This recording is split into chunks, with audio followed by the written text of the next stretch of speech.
Bem-vindos à nossa aula de número 118. Nós estamos no capítulo 15 do mercado, falando de uma série de coisas muito interessantes, e vamos tratar agora do item 13, a propaganda comercial.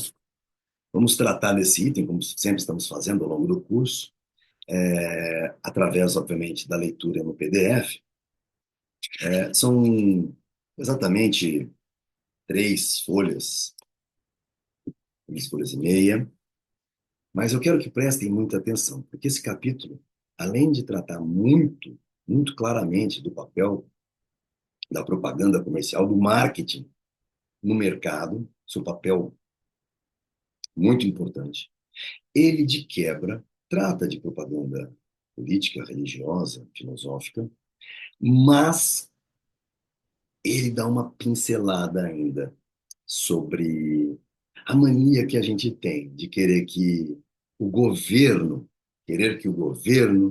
barre aquilo que a gente acha um absurdo que se estejam ah, tentando vender como verdade. E Mises diz que, apesar de dentro do mercado, do livre mercado, e Mises era um liberal minarquista, não é um anarcocapitalista. Para ele, o governo tem um papel preponderante e único de proteger o livre mercado, de proteger a propriedade privada do indivíduo, né, de penalizar quem atenta contra isso. E aí, olha que coisa interessante. Ele diz que não haveria problema se o governo tirasse as propagandas comerciais enganosas que prometem cremes de beleza que jamais vão deixar uma mulher feia bonita. Mas ele faz uma ressalva. Convido vocês a prestarem muita atenção neste item, que é um clássico das aulas de economia austríaca. Peço perdão que eu estou saindo da minha gripe. A propaganda comercial. O consumidor não é onisciente. Não sabe onde encontrar pelo menor preço o que deseja comprar. Frequentemente não sabe sequer o tipo de mercadoria ou serviço é o mais adequado para remover com eficácia o desconforto específico que o atormenta. Na melhor das hipóteses, conhece as condições de mercado no passado recente e ajusta seus planos com base nesse conhecimento. A tarefa da propaganda comercial é a de fornecer-lhe informações sobre a efetiva situação do mercado. Poxa, que definição muito bacana, muito bonita. A propaganda comercial deve ser atrevida e ruidosa. Seu objetivo é atrair a atenção das pessoas mais lentas, despertar desejos latentes, induzir o homem a substituir a rotina tradicional pela inovação. Para ser bem-sucedida, a publicidade deve ajustar-se à mentalidade do público-alvo. Então, isso aqui é muito importante. Deve respeitar o gosto e falar a língua desse público. A publicidade é estridente, barulhenta, vulgar, exagerada, porque o público não reage às sugestões polidas. É o mau gosto do público que força os anunciantes a fazer campanhas publicitárias de mau gosto. A arte da publicidade evoluiu, tornando-se um ramo da psicologia aplicada, uma disciplina irmã da pedagogia. Olha que coisa muito interessante, já notada por Mises lá atrás, nas décadas em que ele escrevia o Ação Humana, né? Publicado, como a gente sabe, a primeira vez em alemão, em 1940. Pois bem, a publicidade, como todas as coisas feitas para atender o gosto das massas, repugna as pessoas de bom gosto. Esta repugnância influencia os juízos que habitualmente se fazem da propaganda comercial. Qual juízo? A publicidade e todos os outros métodos de propaganda comercial são condenados como um dos mais ultrajantes subprodutos da competição sem limites. Devia ser proibida. É isso que falam normalmente socialistas de iPhone, né? Aqueles que amam a classe proletária, mas gostam de viver nos museus, né? Nos grandes salões. Ainda segundo esses juízos, os consumidores deviam ser instruídos por peritos imparciais. As escolas públicas, a imprensa independente, nós estamos vendo muito isso, né? Ou as cooperativas, é quem deveriam exercer essa função. Isso dizem os que gostam da autoridade, né?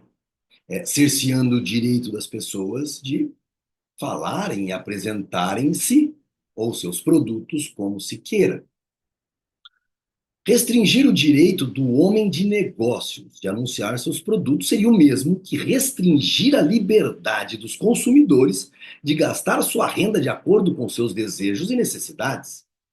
Ora, a pessoa fazer uma propaganda, seja lá do que for, é um direito tanto quanto a liberdade dos consumidores de gastar aquilo que se ganha como se queira.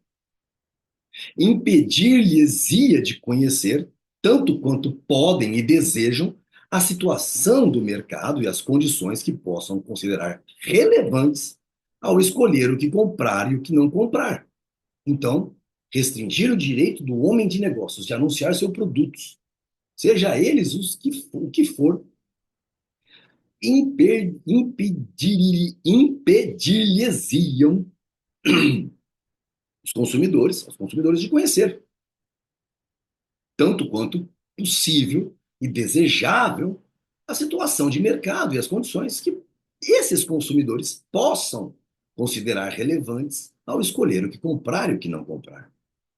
Não teriam condições para decidir, os consumidores não teriam condições para decidir com base na opinião que eles mesmos formassem quanto às vantagens atribuídas pelo vendedor aos seus produtos.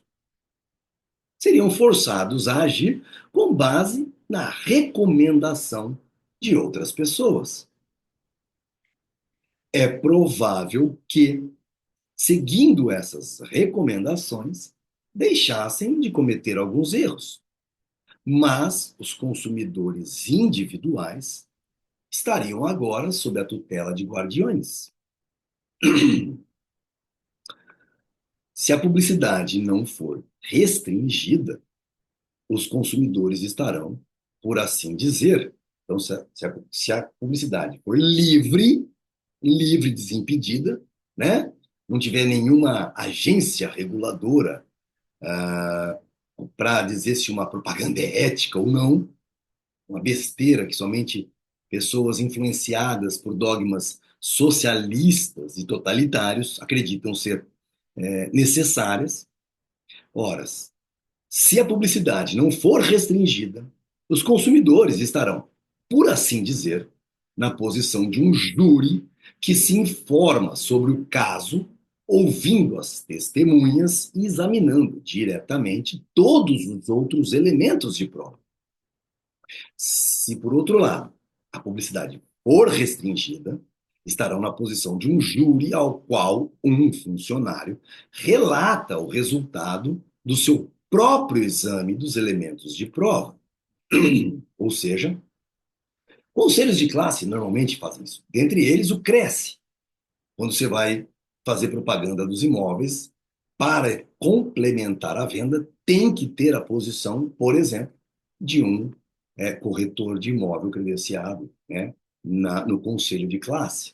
Ora, isso é colocando de forma obrigatória o pagamento de uma comissão que encarece o produto, porque não é a construtora que paga, a incorporadora, é o cliente, obviamente. Uma falácia largamente difundida assevera que uma publicidade bem feita pode convencer os consumidores a comprar tudo o que o anunciante quiser que eles comprem. Bom, apesar de uma falácia, nós vamos ver que nós vimos muitos candidatos na propaganda política conseguirem se vender sobre aquilo que não é. Inclusive, a propaganda dos partidos políticos e de suas ideologias muitas vezes prometem aquilo que não podem cumprir. Mas deixaremos isso para daqui a pouco, porque o Mises vai entrar nessa questão fabulosamente. O consumidor, segundo essa lenda, está simplesmente indefeso diante da alta pressão da publicidade. Se isso fosse verdade, o sucesso ou o fracasso nos negócios dependeria apenas do modo de fazer a publicidade. Entretanto, ninguém acredita que qualquer tipo de publicidade pudesse fazer com que os fabricantes de candelabros conservassem sua posição face à lâmpada elétrica, ou cocheiros face aos automóveis, a pena de ganso face à pena metálica e mais tarde face à caneta tinteiro e mais tarde face às canetas esferográficas e assim por diante. Quem quer que admita esta evidente realidade, implicitamente admite que a qualidade da mercadoria anunciada é decisiva para o sucesso da campanha publicitária. Portanto, não há razão para afirmar que a publicidade é um método de enganar o público ingênuo. Certamente é possível, pela publicidade, induzir uma pessoa a experimentar um artigo que não seria comprado se suas qualidades fossem conhecidas de antemão.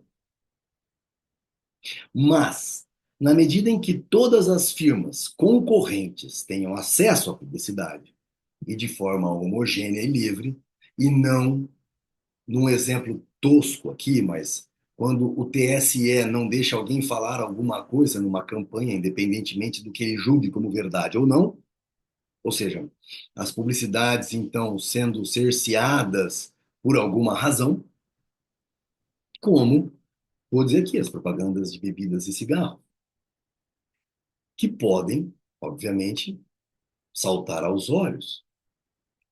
E aí alguém vai dizer, ah, Rodrigo, mas então você vai querer dizer que você permitiria que sua filha acharia que estaria num mundo mais justo que estivesse passando propagandas de cigarro nos programas que ela assiste. Horas. Lembra que quando não se tem a propaganda para se falar, quem vende a ideia é o contato direto, os amigos, aquela coisa toda. Eu dificilmente conheço pessoas que começaram a fumar efetivamente por conta de propaganda na televisão, mas sim pela influência de uma pessoa. Quando se tem a propaganda na televisão, ainda pode fazer com que os pais se lembrem de falar para os seus filhos: ó, nunca caia na besteira de experimentar o cigarro. Eu fumei por 20 anos, dos 16 aos 36. E não foi por conta de propaganda na televisão. Depois as propagandas, obviamente, que te incentivam a mudar de marca, consolidar uma marca que mais te faz sentir como aquele cara da televisão, né? O Marlboro, coisa e tal. Pois bem, mas a gente aprende a fumar na casa dos amigos. Eu, na verdade, na fazenda, com os peões, quando ia passar férias e tinha que ficar o mês inteiro trabalhando, em cima de um cavalo, andando até onde estava o piquete número tal, todo mundo acendia um cigarro. Vou dar um desse daí para mim também, para passar o tempo. Horas, então não foi a propaganda, e sim a companhia. Bom, certamente é possível, pela publicidade, induzir uma pessoa a experimentar um artigo que não seria comprado se suas qualidades fossem conhecidas de antemão. Mas na medida em que todas as firmas concorrentes tenham acesso à publicidade, o artigo melhor do ponto de vista dos desejos dos consumidores terminará inevitavelmente por suplantar o artigo menos apropriado, quaisquer que sejam os métodos de publicidade empregados. Os truques e artifícios da publicidade estão disponíveis tanto ao vendedor do melhor produto quanto ao do pior. Mas só o primeiro tem a vantagem conferida pela melhor qualidade de seu produto. Então, que isso aqui fique grifado para que as pessoas não fiquem tentadas a ficar achando que é lindo cercear propagandas. A publicidade de um produto é feita considerando-se que Como regra geral, o comprador tem condições de formar uma opinião correta quanto à utilidade do artigo comprado. A dona de casa que experimenta uma determinada marca de sabão ou de comida em lata aprende, pela experiência, se vale a pena continuar a comprar e a consumir esse produto. Portanto, a publicidade só compensa se o exame do primeiro exemplar comprado não resulta na recusa do consumidor em continuar a comprá-lo. Os homens de negócios sabem que não compensa anunciar produtos que não sejam bons. Já nos campos onde a experiência não tem nada a nos ensinar, as coisas se passam de maneira inteiramente diferente. A experiência não tem como confirmar ou refutar as afirmações da propaganda política, religiosa e metafísica. Em relação à vida num outro mundo e ao absoluto, não há experiência possível ao homem que vive no nosso mundo. Então, política religiosa e metafísica, Mises já separa religiosa e metafísica e diz o seguinte: olha, com relação à vida num outro mundo e ao absoluto, aos mantras, sei lá, qualquer outra coisa da metafísica, não há experiência possível ao homem que vive no nosso mundo. Em questões políticas, a experiência é sempre uma experiência de fenômenos complexos, passíveis de diferentes interpretações. Porque se a gente aprendeu, nossa humana, que se é um olhar para o passado, só podemos relatar historicamente. E a história depende da compreensão, a qual, se muito bem feita em determinado momento, depois de avaliar todos os critérios das ciências não históricas, que são matemática, lógica, ciências naturais e praxeologia, depois de avaliar essas quatro, você tem que recorrer à compreensão, a um grau de eficiência, de determinação do que cada um dessas quatro ciências e dos fatos imputaram para que aquilo acontecesse. E é nessa ordenação de relevância que nenhum homem será igual ao outro e será subjetivo. Então é isso que ele está colocando aqui. Passíveis de diferentes interpretações. O único critério aplicável a doutrinas políticas é o raciocínio a priorístico, nosso raciocínio a priori da praxeologia, dizendo, olha, se você toma o caminho do socialismo, o que acontece é isso, assim, assim, assado. Assim sendo, a propaganda política e a propaganda comercial são coisas essencialmente diferentes, embora frequentemente recorram às mesmas técnicas. Horas. Então, podemos deixar isso aqui grifadinho, porque algumas pessoas já estão dizendo: opa, se assim não é, será que não devemos proibir isso, aquilo outro? Vamos ver o que Mises fala sobre isso. Existem muitos males para os quais a tecnologia e a terapêutica contemporâneas não têm remédio. Bom, tem alguns cremes e plásticas e cirurgias e tratamentos que hoje em dia andam dando efeito em quase todas as feiuras do mundo, né? Bom, existem moléstias incuráveis e defeitos físicos irreparáveis. Bom, até a careca, que eu achava que jamais seria resolvida, hoje em dia já é resolvida. É deplorável que algumas pessoas tentem explorar o sofrimento de seus semelhantes, oferecendo-lhes curas milagrosas. Tais receitas não rejuvenescem os velhos, nem tornam belas as mulheres feias. Servem apenas para despertar esperanças. O funcionamento do mercado não seria prejudicado se as autoridades proibissem esse tipo de publicidade, cuja veracidade não pode ser evidenciada pelos métodos experimentais das ciências naturais. Ou seja, que não pode ser efetivamente comprovado via ciências naturais. Aquilo que está no mundo físico. Mas quem estiver disposto, e aqui é o ponto-chave, mas quem estiver disposto a conferir este poder ao governo estaria sendo inconsistente se objetasse em submeter ao mesmo crivo as afirmações das diversas igrejas e seitas. A liberdade é indivisível. Quando se começa a restringi-la, tem início um processo difícil de ser interrompido.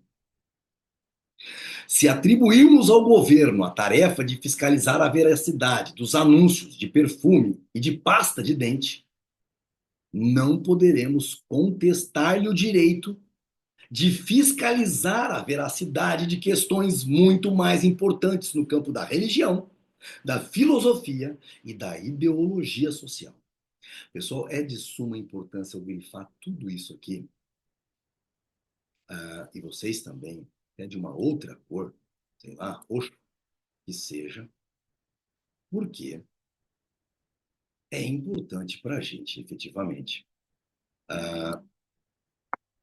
que fique claro que não faz sentido algum nós não prestarmos atenção na seriedade do que foi dito aqui, e da qual eu compartilho em 100%, né, de razão a Mises.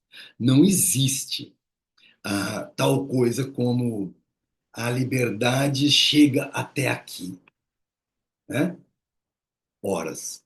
A liberdade é indivisível. É isso que fica claro. Quando se começa a restringi-la, tem início um processo difícil de ser interrompido se atribuirmos ao governo a tarefa de fiscalizar a veracidade dos anúncios de perfume, de pasta de dente. Não podemos contestar-lhe o direito de fiscalizar a veracidade de questões muito mais importantes no campo da religião, da filosofia e da ideologia social. Horas, para aqueles cristãos que se dizem socialistas e acham lindo a busca pela, pelos criminosos de fake news, que saibam de antemão que o próximo serão eles com os aspectos religiosos. A ideia, continuando, de que a propaganda comercial possa forçar os consumidores a se curvarem para a vontade dos anunciantes é falsa. A publicidade jamais poderá conseguir fazer com que artigos melhores ou mais baratos sejam superados por artigos piores ou mais caros. Aquela amarela agora. Na verdade, ela não precisa de tanto. Bom, é para a pessoa guardar isso, com certeza, obviamente. Os custos incorridos pela publicidade, do ponto de vista do anunciante, são um componente do custo total de produção. Um comerciante gasta dinheiro em publicidade se, e na medida em que, espera que o aumento de vendas correspondente aumente o seu lucro líquido. Neste particular, não há diferença entre os custos de publicidade e qualquer outro custo de produção. Há quem tente distinguir entre custos de produção e custos de venda. Um aumento no custos de produção, costuma dizer, aumenta a oferta, enquanto um aumento no custo, nos custos de venda, a incluídos gastos em publicidade, aumenta a demanda. Né? Então, aí ele até já coloca uma notinha de rodapé para quem quiser ver essa teoria, né? Ver Chamberlain, The Theory of Monopolistic Competition. Isto é um erro.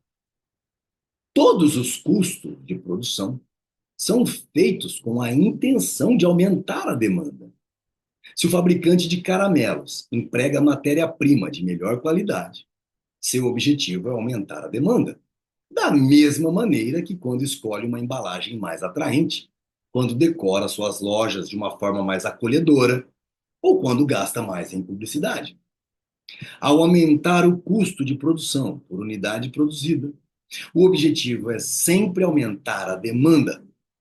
Se o comerciante quer aumentar a oferta, terá de aumentar o custo total de produção, o que frequentemente resulta numa diminuição do custo por unidade.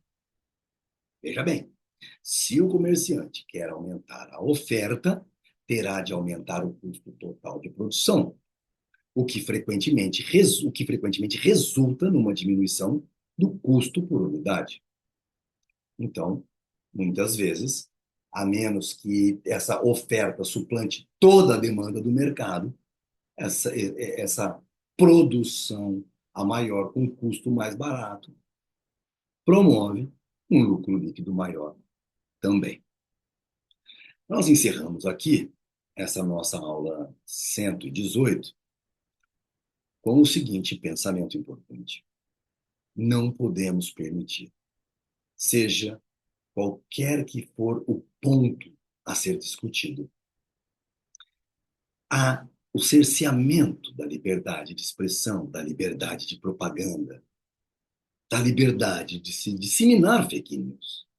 Isso não pode ser uma desculpa para se pedir que o governo intervenha naquelas fake news que me, me tragam satisfação e impeça que as minhas fake news, que não podem ser comprovadas pelas ciências naturais, como as minhas crenças religiosas,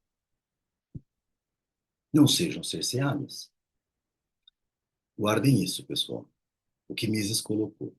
A liberdade é indivisível. Até a nossa próxima aula.